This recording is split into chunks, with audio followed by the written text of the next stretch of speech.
Vavahai Tejasvinavadhitamastu ma Vidvishavahai. Om Shanti Shanti Shanti.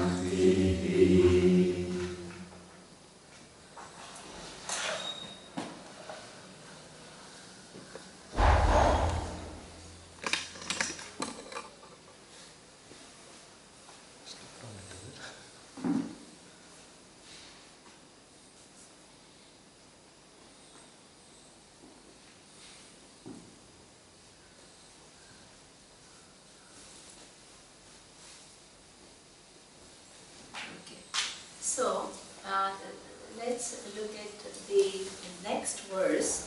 The next verse also is interesting. It says, Sarva Vyapinam Atmanam Kshire Sarpiri Vatpitam Atma Vidya Tapomulam Tat Brahma Upanishad Param. Okay. So here it talks about what exactly Upanishad is doing for us. Okay? When we first look at the world, we find forms, different kinds of forms. That is our understanding, different forms. Now, Upanishads, because that's what our eyes are capable of, like in the case of the Veda. Now, Upanishad is a means of knowledge for us to see two more things which we don't see. One is what? Ishvara, and the second is Atma, Brahman. So that means Upanishad is a means of knowledge for us to see what? Two things which we otherwise can't have, we don't have access to. One is Ishvara and the second is Brahman. So now please understand that there are no first and second. In fact, in the vision of one, you can't have two. So therefore, so it's not 1 plus 1 or anything. The universe where we see forms, what we call, they are jivas. In Sanskrit, there are jivas, so there are many. Now, when you come to Ishvara, in fact, you are shifting to what? The shift is from many to one. People say that when I am relating to Ishvara, it makes it two. It doesn't make it two, because that Ishvara includes everything. In fact, before you come to Vedanta, it is two, because one wave only sees the other wave, and there are two. When the wave begins to see ocean, then in ocean are all the waves. It moves from duality to what? Oneness. It is not two. Before, it did not see the connection between one wave and the other. That's why in the vision it was all separate. Now, all the forms are part of what? One entity, Ishvara. You are moving from duality to non-duality. If you look at Ishvara as Vedanta explains, you move from duality to non-duality. Because Ishvara is only one, it contains everything.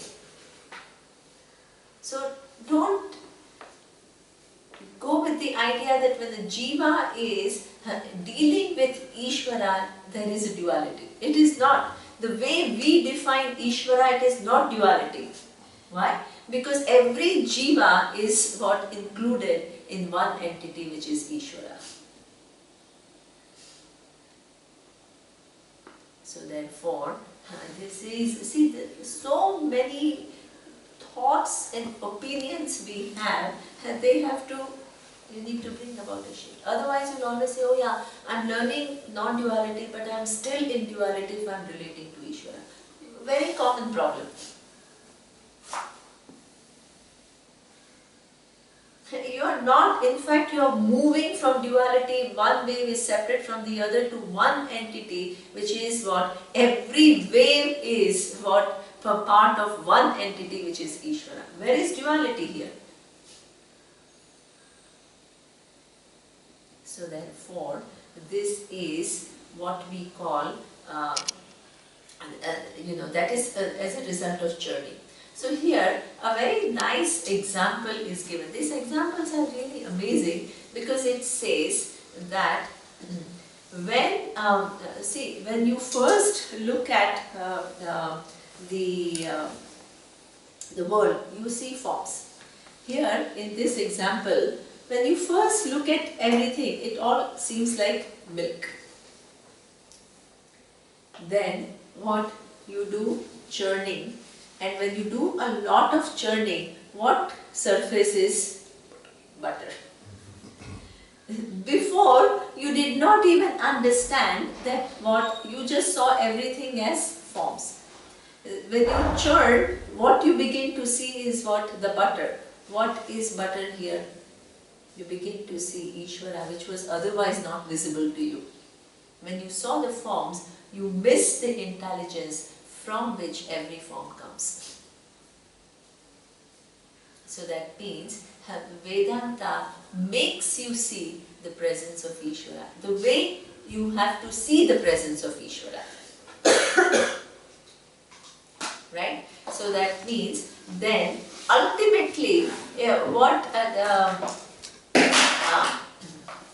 So the just a question, the Advaita, when you say single, is only the English word for it is only oneness. Yeah, it is one non-duality. Non-duality. Dvaita Singularity is not duality. the correct word. No. You don't use it. No. Singularity we don't use. Non-duality. Why we use non-duality and not singularity is because, see, this is kind of a little bit of a difference between Vedanta and Yoga.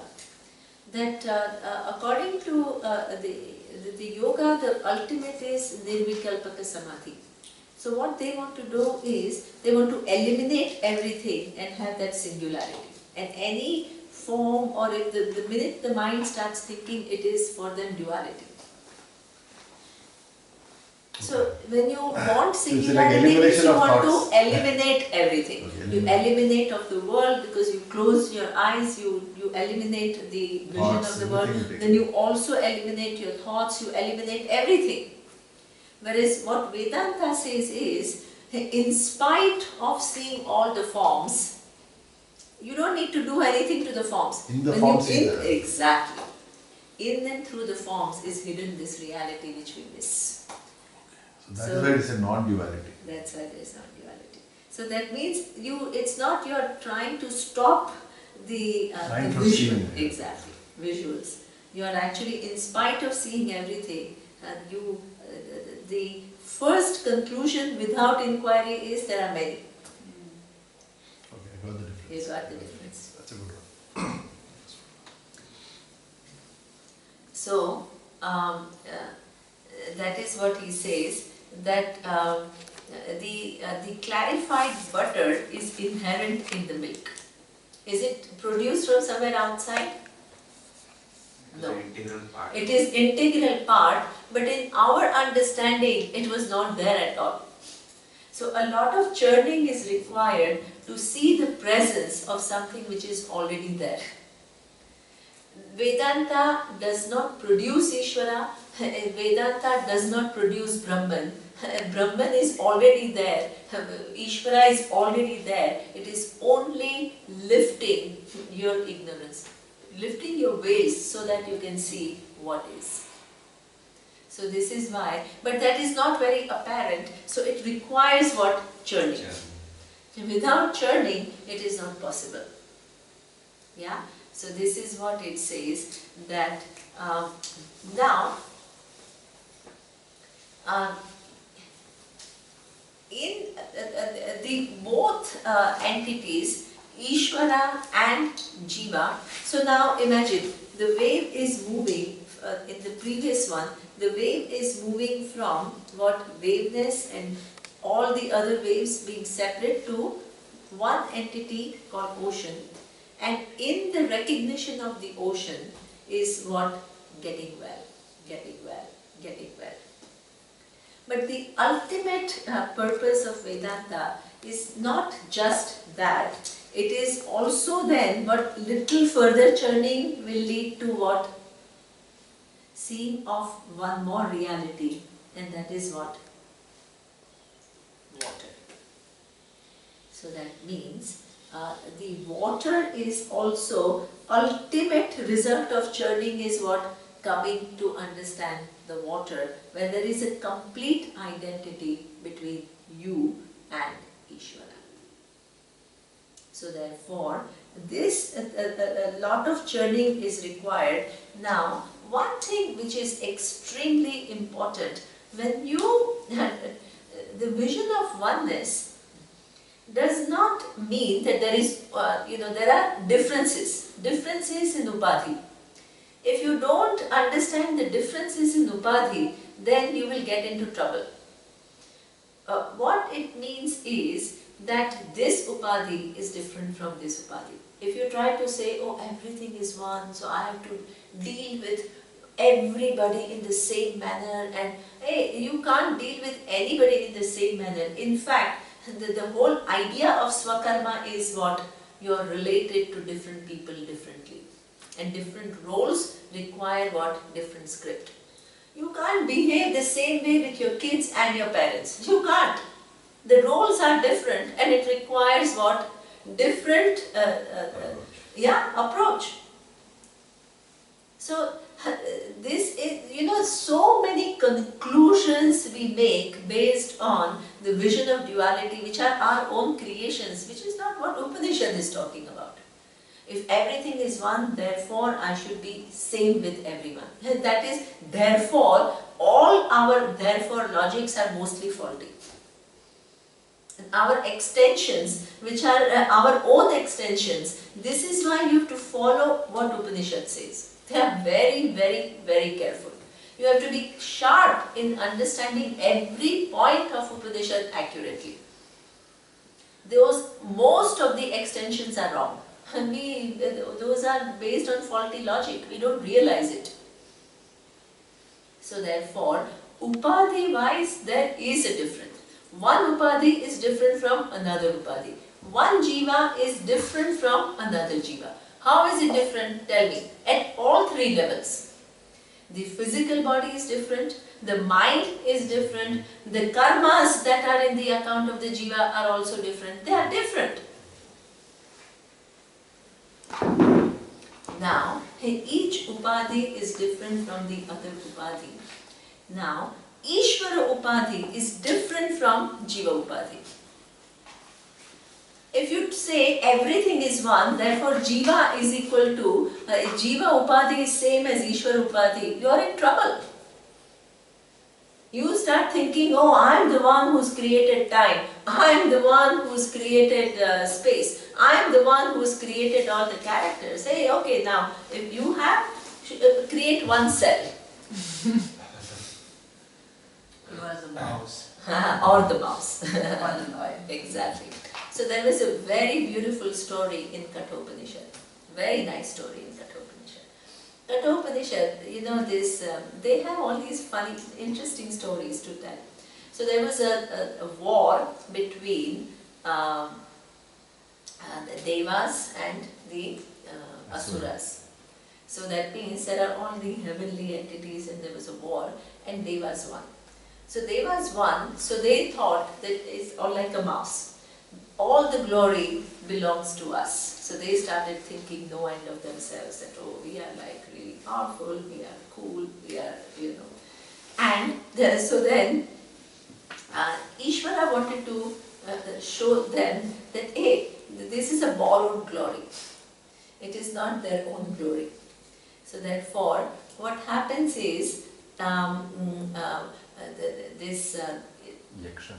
Yaksha comes. Yeah. So from Ishvara comes one Yaksha. And he looks beautiful and it looks really nice. So these devas are curious because they're like, who is this? Who is this person? So the Agni goes, and they send Agni and said, find out who this Yaksha is. So Agni goes and says, who are you? So he says, I'm a Yaksha, and he asks in return, who are you? So Agni, with all the ego and all the thing of grandeur, oh, you don't know me? I'm Agni. Agni is a fire. Oh, okay, you're Agni. Wonderful.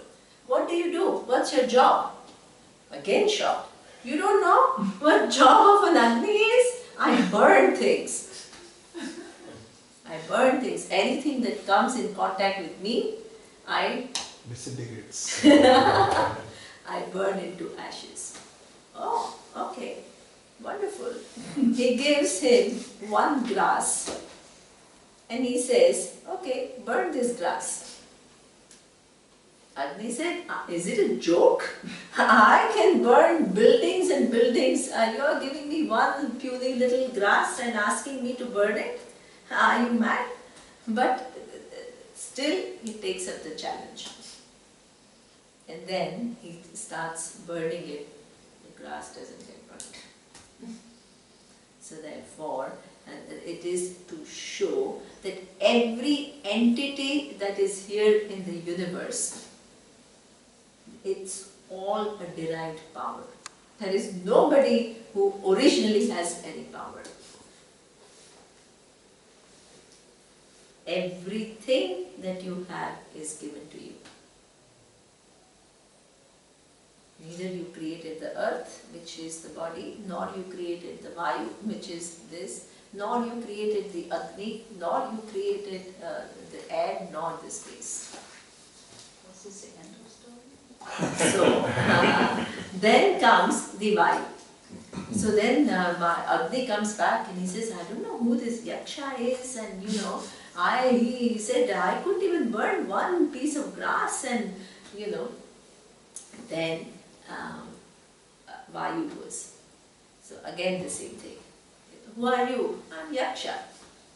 Then who are you?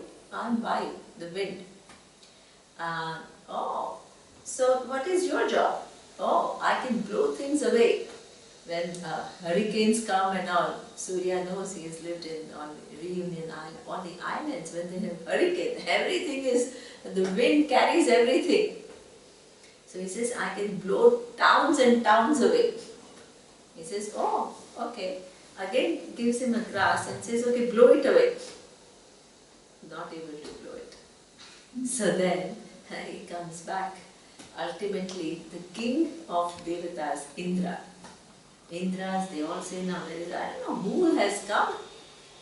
And this person is, we are not able to do the simplest of the simple things, and and he's challenging us, and he says, who are you? And so Indra says, okay, I'm going to go. So Indra goes. Indra goes and says, who are you? He says, I'm Yaksha. Who are you? I'm the king of the Devatas. But because he is a king of Devata, he understands that this person is not an ordinary person. It's not possible that Agni cannot produce fire, and wind cannot produce cannot blow it away. So he, instead of trying to confront, joins his hand and says, please tell me who you are. And that Yaksha transforms into Uma, Brahma Vidya. And Indra is taught by Ishvara about his true nature. That this entity, Indra, is only one entity among many entities. Like in any country, you have one person who's a leader, you call that person Prime Minister, but is still an entity. You have a king, still an entity. Anywhere else on this earth, different lokas, different entities, the king of those entities, they're all yet entities. entities are manifestation of Ishvara. All their glory is a borrowed glory. There is nothing which belongs to them. So that means we have to, if this is the reality, we have to shift. We have to shift at a very fundamental level. See, Vedanta, Swamiji used to all say, it's very simple to say, oh Vedanta, I'm not the body, I'm not the mind. That is like, even if you teach a 2-year-old kid, you have to say you are not the body, you are not the mind. The kid will learn in 2 minutes.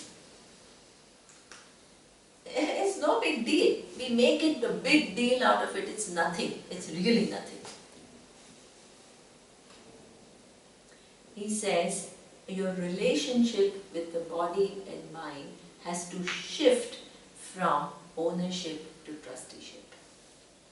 That's a very big shift.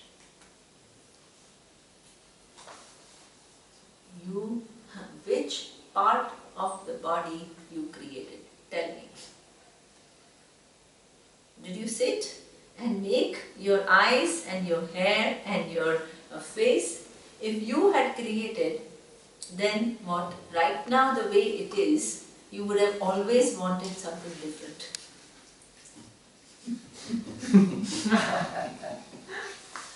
You would have wanted your nose to be a little longer, or eyes to be a little bigger, or hair to be thicker.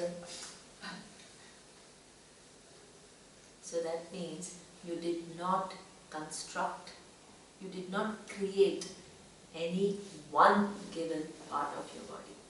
Truth. It came to you. It came to you for a specific point of time. It's given to you for what? Rent. So this is where we say you're a trustee. So it is given to you, it is entrusted to you, entrusted in your custody for 80 to 100 years. That's an average.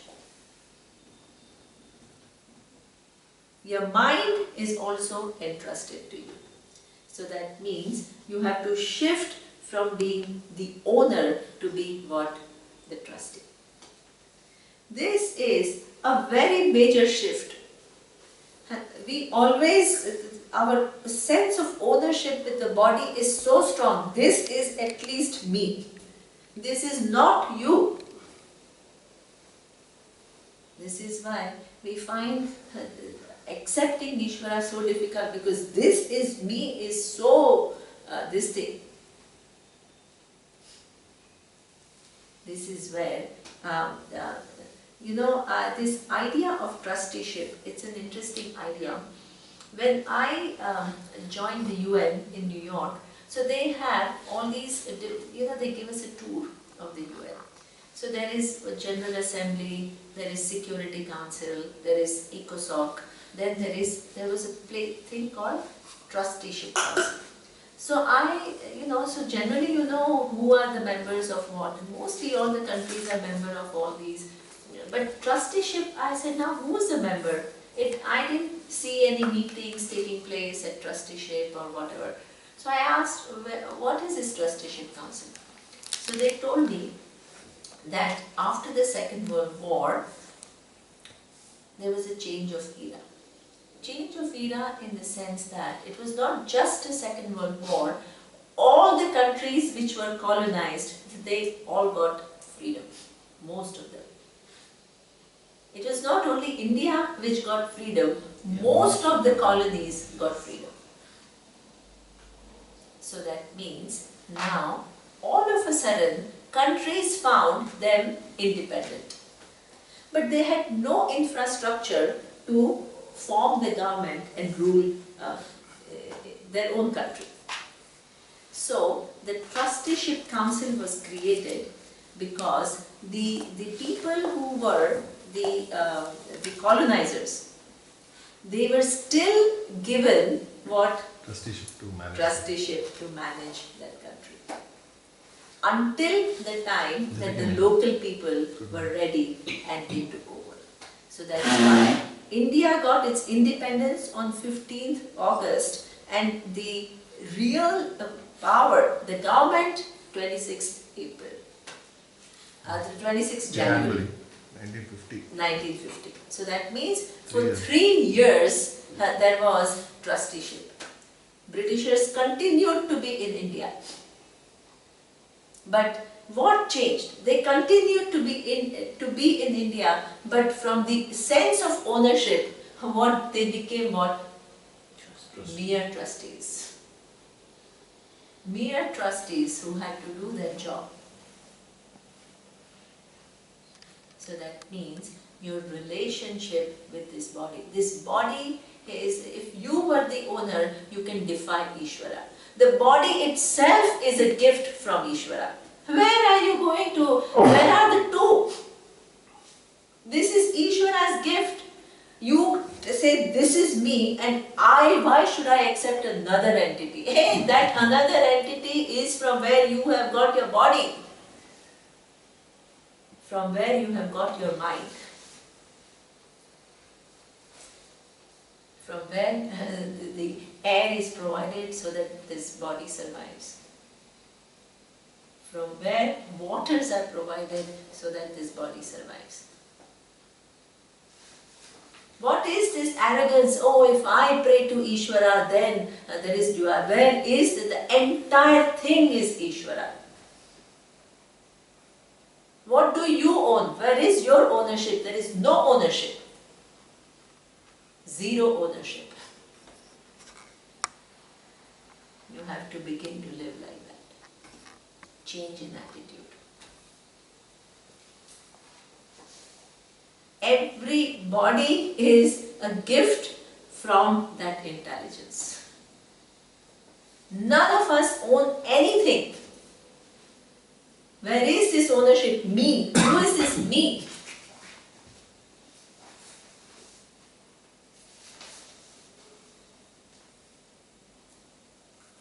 That means this everything is given. The only thing we human beings do is what? Just assemble it slightly differently. We don't create anything new. We change, just as you purify a little bit, you cleanse a little, you put two different things slightly differently, then you create so-called new object. But the reality is trusting. We are endowed with this body, we are endowed with this mind, and it is entirely up to us whether we take this body and mind as to be the owner or we see it as a gift from Ishvara. A gift from Ishvara for us to what? For what? To manage and take care. To manage and take care. And this managing and taking care can either, if you are irresponsible, you can what? Abuse the body. Thinking you are the owner. You can say, yeah, who are you to tell me what to do? It's my body. No, it's not your body. You didn't create it. You have no right to abuse it. No right.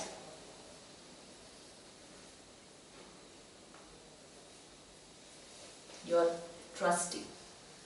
You have to take care. Trusteeship comes with no arrogance.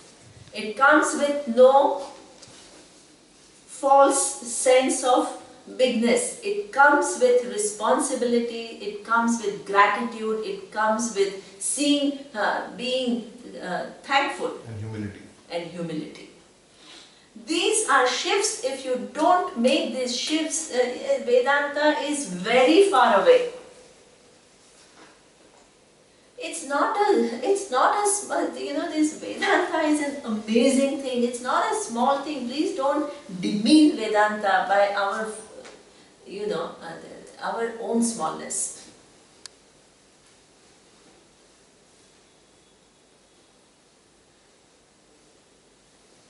One has to shift. The shifts are very, very significant. Responsibility, care, gratitude, humility.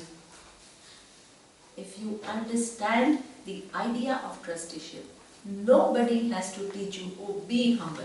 So you feel I'm the owner and then I have to be humble. It's nothing about that.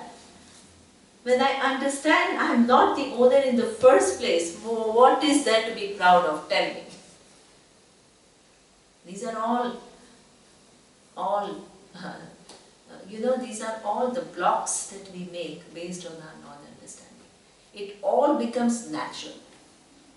Your relationship with Ishvara is not a matter of choice. It is reality. It is a gift. This body that you have is gift from this intelligence. It is intelligently put together.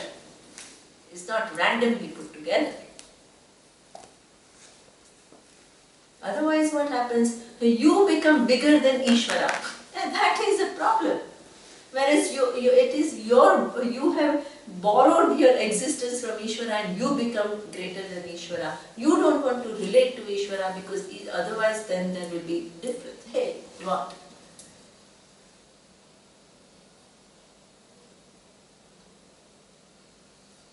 The sense of ownership has to go because sense of ownership is not reality. Not because it is the right thing to do, because it is not the reality.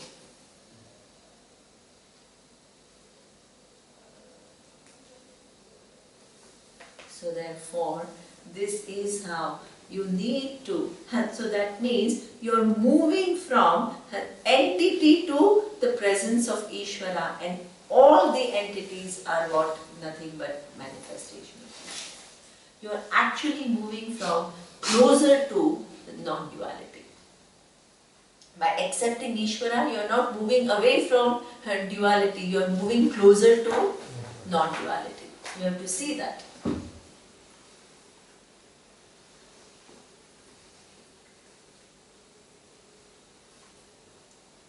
So therefore, then only the next level of churning will bear its fruit.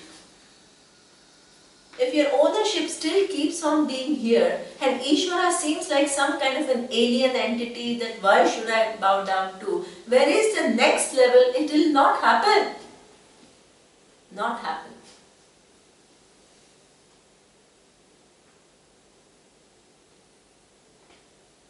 The next level is a blessing from Ishvara as a result of your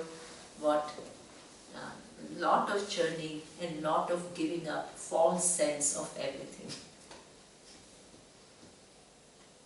False sense of pride, false sense of arrogance, false sense of ownership. All these are mithya.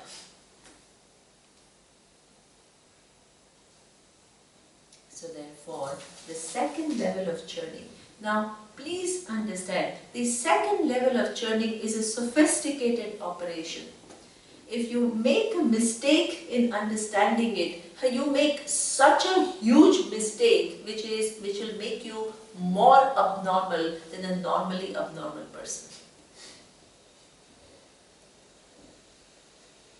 An equation means you have to understand it's an equation between Jiva and Ishvara.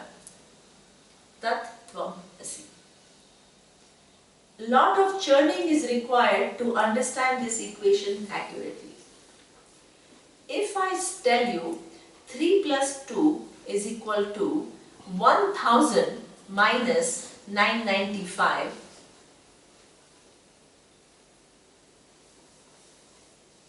is it an equation? Yes, it is an equation. Now, if this equation, you don't understand it properly and you try to solve it, 3 plus 2 is equal to 1000 minus 995. So therefore, our therefore logic. Our therefore logic is problematic. Therefore, what 3 is equal to 1000. plus is equal to minus. 2 is equal to 995. What kind of equation is this?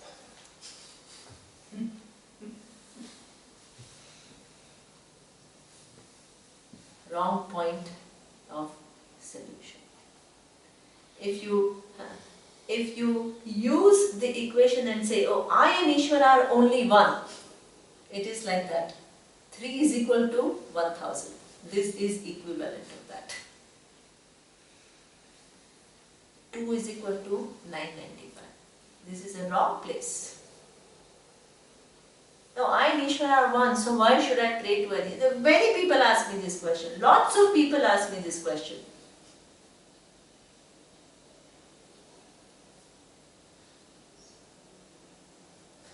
It is like solving at a wrong point. The point of what, tell me, what is the point of resolution of this equation? 5. 5 is the point of, that is where they resolve. Not at what? 3 is 1000 and 2 is 995. In the equation, if you get the point of resolution wrongly, you make a huge error. This is what people do when they say, I'm Ishvara. Hey, you are Ishvara? Create one cell.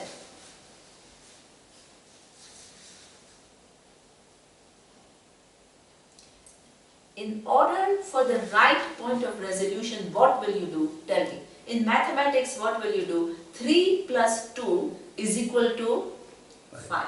So what will you do? You will first solve the left hand side of the equation. Then you move to the right hand side of the equation, which actually looks very different from the left hand side. It looks very different. 5 is equal to 5 is not an equation. In order for it to be an equation, two sides have to look different. But there is what? A point of resolution. And that is a right point, not some other point. Then you have to move to the right side of the equation and you also have to solve that. What is it? 1000 minus 995 and you come to what? 5. So the point of resolution is 5. You can't make a logical error. Now look at this. You can't make a logical error and say 3 plus 2 is equal to 5. Only solve this side. It is like saying I am awareness and keep Ishvara hanging in the air. No clarity. You need to recognize Ishvara exactly and solve. Bring it to awareness there. Bring it to exactly. The point of resolution is what? Awareness. The point of resolution is not that Jiva is equal to Ishvara. If you make that mistake, you are really no grace. No grace. You are denying, you are using this knowledge to not even recognize Ishvara, let alone to solve your equation with Ishvara. Your 5 is hanging loose on one side, ignoring everything else. No equation.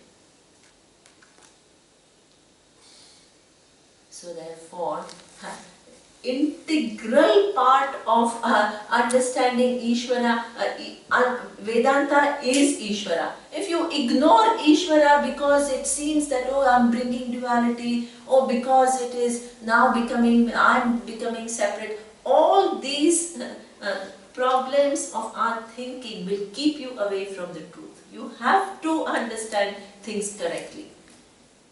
It's not, reality is not matter of choice. It's not like, oh, I'm comfortable with this and I'm not comfortable with this.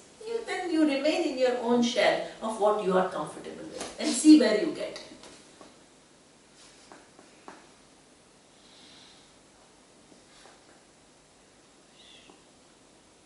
So therefore, a lot of churning is required. a lot of giving up false notions. So many, each individual is bundle of false notions. It is true, all of us are like that. There is nobody who comes to Vedanta with clarity about so many things. One has to shift. These shifts are so necessary. The more you resist shifts which are given to you, we give logic. We don't just tell you to shift for no reason. When you use the logic and you still resist, you're not able to use the logic to see what is. And even if you somehow vaguely understand but there is a resistance, then all those resistance have to be given up. Clarity means there is a journey. And in that journey, a lot of your things have to drop. A lot of our opinions have to drop. Because our opinions are not based on truth. Our superficial understanding of things which is not adequate. So this is what, yes. Just the verse is saying something interesting. It's saying Atma Vidya and Tapaha Moolam is Ishvara itself. Exactly. Absolutely. So that means the equation, the moolam of tapa. So that means all the practices that you do. The inquiry. The practices, this Yes. journey and so on. Yes. This is tapas. Yes. So both Atma Vidya and which is given in what the Upanishad revealed to us, and what is the necessity, all this listening, reflecting, removing the doubts, relating to Ishvara, all this is tapas. Instead of saying journey, now he's saying tapas. And tapas, the meaning is tapas is inquiry, basically. Inquiry plus all the practice. So it's a nice word. Here is shifting. So, see, this is where also we begin to see that, every knowledge. Concentration. So See, tapas in this sense also can be looked at saying, when people use it in a common form, they say sit and do the meditation. But tapas really is actually reflecting on yourself Yes. and correcting yourself and Absolutely. changing yourself. That is the tapas. Right? absolutely, that is a real tapas. Absolutely. See, giving up one's own notions, giving up one's own false, you stay with your ideas and use the teaching to actually give up your own ideas. Otherwise, what will happen is, you always will not be convinced because you always feel this is an external input and I just have to accept it. And people have resistance to accepting it. So that means... Or they will try and tweak the idea to fit it into the current. Exactly. Yeah. So there are two ways in which we dodge. We don't deal with anything. One is we twist it to suit our fantasy and then we said, I have understood it. That is one way. There is a second way which is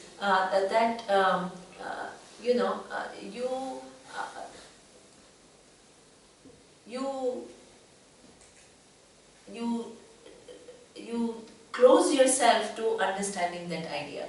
So that means even though you hear, you're not able to make corrections in your own thinking. So that means even if you get some logics in the class, those logics are not used enough to change your whole orientation. Your orientation remains exactly as before.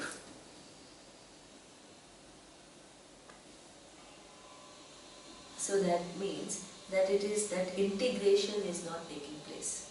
There is one area of the brain which is cognitive brain, which receives the information and it receives some kind of a thing, but it doesn't get integrated with what one's emotional life, one's vision of life, everything. It almost like some two areas. And this is also what happens very commonly. You see sometimes a person who is highly accomplished, is a CEO or she's a head of this organization or whatever, they are very accomplished, they are very smart. But if you look at their emotional life, they are so many things, like how Lutz was saying that the psychotherapist himself has had traumas and is struggling with life. In fact, there is a recent study which was done, and they said 60% of the world's CEOs are psychotic. Yeah, They've all it had can be because you extremely have to stressful be. and Yeah. traumatic childhood, which has reflected in aggressive behavior, and they have grown very fast in career. But they are very disturbed souls. Interesting. This is a psychologist. I sent me this study. That's it. But that's true, you need some kind of a zeal, you need some kind of a thing, to. But what is commonly the thing is that there is one part which is cognitive, which can be highly developed, but your emotional part can be still very, very disturbed. So now, and we tend to do with Vedanta. You get all the information, you get all the logic, and the very logic you justify to say, yeah, this is all mithya, my emotional life is mithya, why this is mithya, I don't want to relate to Ishvara because that will make, some duality. So you convince yourself of all of this, and you say, no, but now I am the whole. I got it. Yeah, and I got it, exactly. Many people. Many people, it's a very common thing.